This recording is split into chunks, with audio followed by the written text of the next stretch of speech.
என்னங்க, மாசம் பொறந்தா போதும், பாலுக்கும் பேப்பருக்கும் முன்னாடி வாசல்ல வந்து மிரட்டலா நிக்கிறது இந்த மளிகை பில்லு தான். இது மீனாட்சி, நம்ம வீட்டு பெண்மணி. இப்போ இவங்க முகத்த பாருங்களேன், ஏதோ ஒரு போர்க்களத்துல தோத்து போன தளபதி மாதிரி உட்கார்ந்திருக்காங்க. என்னது, போன மாசம் 5000 ஆச்சு, இந்த மாசம் 7000மா? அப்படி என்னதான் வாங்கினோம்? இதோ இந்த சீஸ் பாக்கெட் எதுக்கு வாங்கின? போன வாரம் வாங்கின கடலைப்பருப்பு எங்க போச்சு?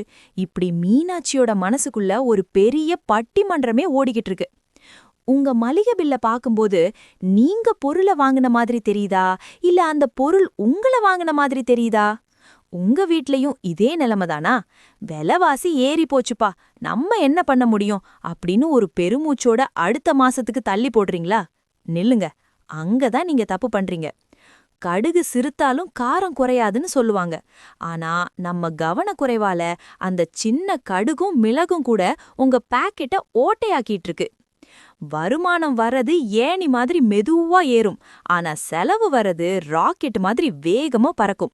அந்த ராக்கெட்டுக்கு ஒரு சின்ன பிரேக் போட வேண்டாமா? இந்த வீடியோவோட முடிவுல மீனாட்சியோட பில்லுல இருந்து தேவையற்ற ஒரு 2000 ரூபாய எப்படி அவங்க பாக்கெட்டுக்கு திரும்ப கொண்டு வந்தாங்கன்னு ஒரு சுவாரஸ்யமான கதையா சொல்ல போறேன். இது வெறும் கதை இல்ல, உங்க வீட்டு பட்ஜெட்டுக்கான மேஜிக் ஃபார்முலா.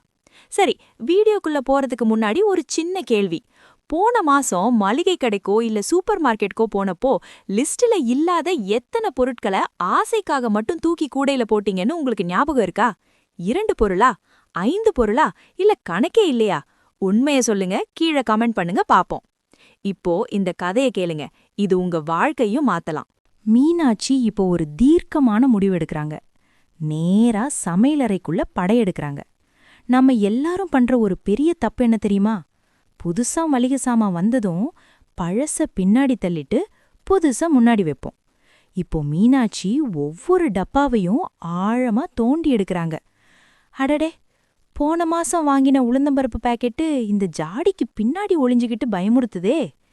ஐயோ, இந்த வெந்தய பாக்கெட்ட பாருங்களேன், கவனிக்காம விட்டதுல வண்டு வச்சு போச்சே. நம்ம சமையலறை அலமாரிங்கிறது ஒரு சின்ன புதையல் மாதிரிங்க.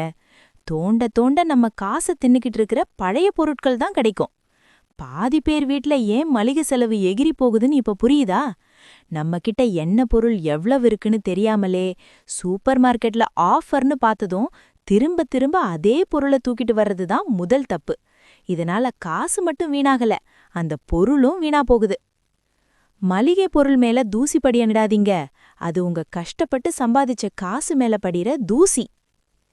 மீனாட்சி இப்போ ஒரு தெளிவான வேலைய செய்ய ஆரம்பிக்கிறாங்க. இத பெரிய பெரிய கம்பெனிகள்ல இன்வென்ட்ரி செக் அப்படின்னு சொல்லுவாங்க. ஆனா மீனாட்சி பாணியில இதுக்கு பேரு கிச்சன் கணக்கெடுப்பு. எதெல்லாம் கைவசம் இருக்கு, எதெல்லாம் இன்னும் ஒரு வாரத்துக்கு வரும், எதெல்லாம் கண்டிப்பா வாங்கணும் அப்படின்னு ஒரு டைரியில தெளிவா பட்டியலிடுறாங்க. இதோ இந்த ஒரு சின்ன வேலைய செஞ்சதுலயே இருக்கிறதையே திரும்ப வாங்கணும்னு நினைச்ச லிஸ்ட்ல இருந்து ஒரு 200 ரூபாய் இப்பவே மிச்சம். மளிகை பட்டியல முடிச்ச மீனாட்சி அடுத்து காய்கறி கோட்டையில கால் வைக்கிறாங்க. இது ரவி, மீனாட்சியோட வீட்டுக்காரரு. மார்க்கெட் போறது இவருக்கு ரொம்ப பிடிக்கும். ஏன்னா அங்கதான் விதவிதமான காய்கறிகளை பார்க்கலாம். ஆனா ரவி கிளம்பும்போது மீனாட்சி ஒரு முக்கியமான மந்திரப்ப போடுறாங்க. இந்தாங்க லிஸ்ட், இதுல என்ன இருக்கோ அத மட்டும் வாங்கிட்டு வாங்க. அதையும் தாண்டி உங்க கண்ணி ஏதாவது கடைய தேடுச்சுன்னா நேரா வீட்டுக்கு வந்துடுங்க. அப்புறம் மிக முக்கியமான விஷயம், காஃபி குடிச்சிட்டு வயிறு நிறைய சாப்பிட்டுட்டு அப்புறமா மார்க்கெட் போங்க. ஏன் மீனாட்சி இப்படி சொல்றாங்கன்னு யோசிக்கிறீங்களா? இதுக்கு பின்னாடி ஒரு பெரிய உளவியலே இருக்கு. நாம பசியோட மார்க்கெட்டுக்கோ இல்ல கடைக்கோ போகும்போது நம்ம மூளை பசிங்கிற உணர்வுலயே இருக்கும். அப்போ கண்ல படுற பஜ்ஜியும் போண்டாவும் மட்டும் இல்ல, தேவையில்லாத பழங்களும் வெளிநாட்டு காய்கறிகளும் கூட நமக்கு ரொம்ப அவசியமா தோணும். பசியோட கடைக்கு போறது உங்க பர்ஸ நீங்களே கடையில அடமானம் வைக்கிறதுக்கு சமம்.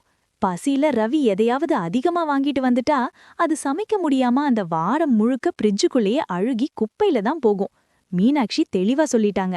சீசன்ல என்ன காய்கறி மலிவா கிடைக்குதோ அத மட்டும் வாங்கிட்டு வாங்க.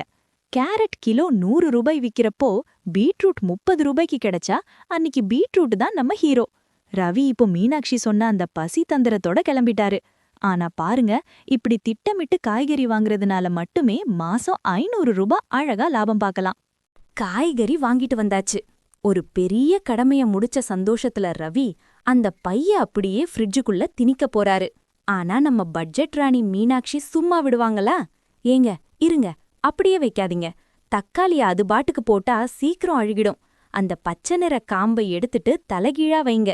அப்புறம் இந்த கறிவேப்பிலைய உருவி ஒரு ஈரமில்லாத டப்பாத போடுங்க. அப்பதான் வாடாம இருக்கும்.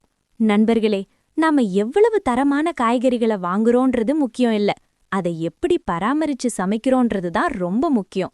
நிறைய பேர் வீட்ல காய்கறி வாங்கின 3வது நாளே கொத்தமல்லி அழுகி போயிருக்கும். ஆனா மீனாட்சி பண்ற வித்தைய பாருங்க. கொத்தமல்லியோட வேரை மட்டும் கிள்ளிட்டு ஒரு பேப்பர்ல சுத்தி காத்து போகாத டப்பால வைக்கிறாங்க. இப்படி செஞ்சா 10 நாள் ஆனாலும் அது இப்பதான் பறிச்ச மாதிரி ஃப்ரெஷ்ஷா இருக்கும். காய்கறிகளை முறையா பராமரிக்காதது உங்க ஃப்ரிட்ஜ ஒரு குப்பை தொட்டியா மாத்துறதுக்கு சமம். அங்க காய்கறி மட்டும் அழுகுறதில்ல, உங்க உழைப்பும் தான் அழுகுது. இஞ்சிய ஒரு மண்ணு பானையிலயோ இல்ல பேப்பர்ல சுத்தியோ வைங்க. பச்சை மிளகாயோட காம்பை எடுத்துட்டு வைங்க. இப்படி ஒவ்வொரு காய்கறிக்கும் ஒரு சின்ன மெனக்கெடல் கொடுத்தா காய்கறி வீணாகிறத 100% தடுக்கலாம். யோசிச்சு பாருங்க, ஒரு வாரம் வாங்கின காய் அடுத்த வாரம் பாதி அழுகி போயிட்டா திரும்பவும் கடைக்கு தான் ஓடுவீங்க. ஆனா மீனாட்சி மாதிரி முறையா அடுக்குனா அந்த வார கடைசி வரைக்கும் காய்கறி தீராது.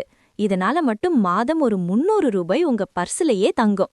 அடுத்த நாள் காலையில சமையல் கட்டுல நின்னுக்கிட்டு ஐயோ இன்னைக்கு என்ன சமைக்கிறதுன்னு வானத்தை பார்த்து யோசிச்சாலே அங்க உங்க பட்ஜெட்டுக்கு வேட்டு வைக்கிற வேலை ஆரம்பிக்குதுன்னு அர்த்தம். ஏன்னா யோசிக்கிற நேரத்துல அவசர அவசரமா எதையாவது சமைப்போம். அது சரியா வராம போனா கடைசியில ஆன்லைன்ல சாப்பாடு ஆர்டர் பண்ணிடுவோம். மீனாட்சி இப்போ ஒரு அருமையான வித்தைய கையாளறாங்க. இதுக்கு பேரு தான் வீக்லி மீல் பிளானிங். அதாவது அடுத்த ஒரு வாரத்துக்கு என்னென்ன சமைக்க போறோன்னு முன்னாடியே ஒரு சார்ட் போட்டுடுறாங்க. நாளைக்கு காலையில இட்லிக்கு மாவு இருக்கு, மதியம் சாம்பார் வைக்க போன வாரம் வாங்கின முருங்கைக்காய் இருக்கு. அப்போ எதுவும் கடையில வாங்க தேவையில்ல. என்ன சமைக்க போறோன்னு தெரியாம அடுப்ப பத்த வைக்கிறது பெட்ரோல் இல்லாம வண்டிய ஸ்டார்ட் பண்ற மாதிரி. எங்கேயும் போகாது, ஆனா காசு மட்டும் கரையும். இந்த திட்டமிடல்னால இன்னொரு பெரிய லாபம் என்ன தெரியுமா? ஐயோ சாம்பார் வைக்கலான்னு பார்த்தா பருப்பில்லையே, ரவி டக்குன்னு போய் ஒரு பாக்கெட் வாங்கிட்டு வாங்க அப்படின்னு ரவிய அவசரத்துக்கு கடைக்கு ஓடவிட வேண்டியதில்ல. இப்படி அவசரத்துல வாங்குற பொருட்கள் தான் எப்பவும் அதிக விலையில இருக்கும். இதத்தான் எமர்ஜென்சி பையிங்னு சொல்றோம். சரியான திட்டமிடல் இருந்தா வீட்ல இருக்கிற காய்கறிகளை வச்சுக்கிட்டே ராஜாவா சமைக்கலாம். எக்ஸ்ட்ரா செலவே இல்லாம ஹோட்டல் சாப்பாட்டுக்கும் இடமில்லாம மாதம் ஒரு 700 ரூபாய் இதனாலேயே உங்க கையில நிக்கும். ஒரு மாசம் அப்படியே ஓடிப்போச்சு. இப்போ மீனாட்சி மறுபடியும் அதே மேஜையில உட்காண்டிருக்காங்க. ஆனா போன மாசம் இருந்த அந்த பதற்றம் இப்போ இல்ல.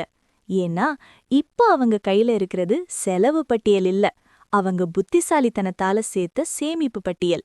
மெதுவா கணக்கு போட்டு பாக்குறாங்க மீனாட்சி. 1, தேவையில்லாத ஆஃபர்ல மயங்கி மளிகை ஜாமான் வாங்காததுல ஒரு 400 ரூபாய் மிச்சம்.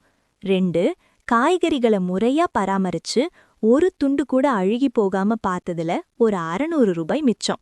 3, இன்னைக்கு என்ன சமைக்கிறதுன்னு குழப்பம் இல்லாம திட்டமிட்டதுனால வெளிய ஹோட்டல்ல ஆர்டர் பண்ணாததுல ஒரு 700 ரூபாய் மிச்சம்.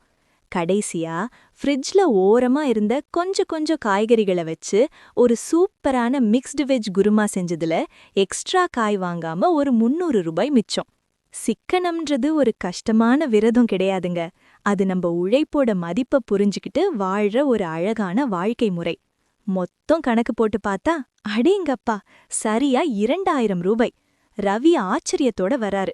என்ன மீனாட்சி, இந்த மாசம் மளிகை கடைக்காரர் வீட்டு பக்கமே வரல, செலவு பாதிக்கு பாதி குறைஞ்ச மாதிரி தெரியுதே, எப்படி? மீனாட்சி நிமிர்ந்து பார்த்து பெருமையா சிரிச்சுக்கிட்டே சொல்றாங்க. செலவை குறைப்போம், நம்ம குடும்பத்தோட சேமிப்ப வளர்ப்போம். இந்த 2000 ரூபாய் நம்ம குழந்தையோட படிப்புக்கோ இல்ல ஒரு அவசர தேவைக்கோ உதவும்ல. ரவி இப்போ மீனாட்சியோட அந்த விவேகத்தை பார்த்து அசந்து போய் நிக்கிறாரு. ஒரு சாதாரண குடும்பத் தலைவி நினைச்சா ஒரு குடும்பத்தோட பொருளாதாரத்தையே மாத்தி எழுத முடியும்ன்றதுக்கு மீனாட்சி தான் ஒரு சிறந்த உதாரணம். பாத்தீங்களா நண்பர்களே, நம்ம மீனாட்சி செஞ்சதொன்னும் பெரிய வித்த கிடையாது. ஆனா அந்த சின்ன மாற்றங்கள் தான் இன்னைக்கு அவங்க கையில ஒரு பெரிய தொகைய மிச்சப்படுத்தி கொடுத்திருக்கு. நிறைய பேர் நினைக்கிறாங்க சிக்கனம்னா கஞ்சத்தனம்னு. ஆனா அது தப்பு. சிக்கனம்ன்றது ஒரு கலை. உங்க உழைப்ப தேவையில்லாம வீணாக்காம இருக்கிற ஒரு உன்னதமான பண்பு. மீனாட்சி அவங்க சமையலறையில செஞ்ச இந்த மேஜிக்க நீங்களும் உங்க வீட்ல இன்னிக்கே ஆரம்பிங்க.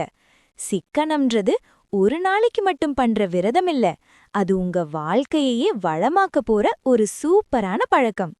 இதோ உங்களுக்கான ஒரு சின்ன சவால். இந்த வாரம் உங்க சமையலறைக்குள்ள போங்க. அங்க தேவையில்லாம எந்த பொருள் அதிகமா வீணாகுதுன்னு கவனிங்க. தக்காளியா, கொத்தமல்லியா, இல்ல மளிகை சாமானா? அதை எப்படி தடுக்கலாம்னு நீங்க ஒரு ஐடியா வச்சிருப்பீங்களே, அத மறக்காம கீழே இருக்கிற கமெண்ட் பாக்ஸ்ல சொல்லுங்க. நீங்க சொல்ற ஒரு சின்ன டிப்ஸ் இன்னொரு குடும்பத்தோட பட்ஜெட்டை காப்பாற்றலாம். நினைவுல வச்சுக்கோங்க, ₹1 சேமிப்பு அப்படிங்கிறது கஷ்டப்பட்டு சம்பாதிச்ச ₹1 சம்பாத்தியத்துக்கு சமம். இந்த வீடியோ உங்களுக்கு பயனுள்ளதா இருந்தா அந்த லைக் பட்டனை ஒரு தட்டு தட்டுங்க. சிக்கனமா இருக்கணும்னு நினைக்கிற உங்க நண்பர்களுக்கும் உறவினர்களுக்கும் இந்த வீடியோவை ஷேர் பண்ணுங்க. நம்ம கீப் சேவிங் சேனலுக்கு இன்னும் சப்ஸ்கிரைப் பண்ணலன்னா உடனே பண்ணிடுங்க. ஏன்னா உங்க பணத்தை வளர்க்க இன்னும் நிறைய ரகசியங்கள் காத்துக்கிட்டு இருக்கு. அடுத்த ஒரு பயனுள்ள வீடியோல உங்களை சந்திக்கிறேன். அதுவரை சேமிப்போம், செழிப்போம். நன்றி, வணக்கம்.